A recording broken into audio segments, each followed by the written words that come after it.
Last year, we decided to look at the bylaws as part of our sort of rejuvenation. We have a new strategic plan, new mission, new vision, and we decided that looking at the bylaws would probably be a good idea.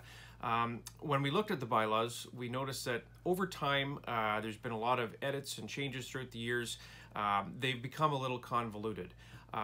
Furthermore, as part of the Canadian Chamber of Commerce sent us some information regarding what the bylaws are required to have in order to be compliant with the Board of Trade Act. Something that a lot of members might not realize is that we're not technically governed by not-for-profit legislation or the Corporations Act. We're governed by the Board of Trade Act, which is a more archaic piece of legislation. It's got some particular requirements that you don't see in terms of what you'd expect bylaws for a not-for-profit to have. So we wanted to make sure that we were going to be compliant with the Board of Trade Act and at the same time, take the opportunity to modernize and sort of clean up some of the inconsistencies and stylistic concerns that we had with the existing bylaws.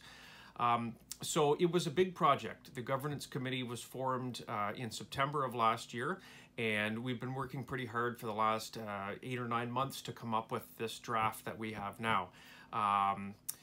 We started with the checklist that was given to us by the Canadian Chamber of Commerce, and we went through and made sure that we were hitting off all the check marks. And we found out pretty quickly there was actually a few things where we had sort of strayed from our legal requirements. So that was the first order of business, to clean those things up.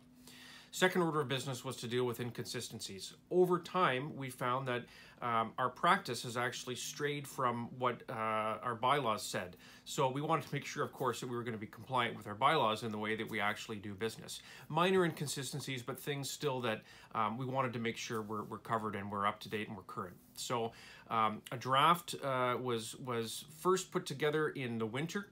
The draft went to the committee with several weeks and months of revisions put forward by the various members of the committee. We then put the draft out for the entire board to review. That was another several months worth of comments and feedback from the board. So these have been looked at quite in depth by a lot of members of the board and the governance committee before they've now been made available to the members to look at. So we're hoping that between now and in the end of the summer, members who are interested in this sort of thing can take a look at the bylaws that have been posted on the website, come up with their questions, come up with any comments or concerns they may have, and there'll be an opportunity to voice those concerns and comments at a meeting of the members that we're going to hold in the fall to hopefully approve these new bylaws next year.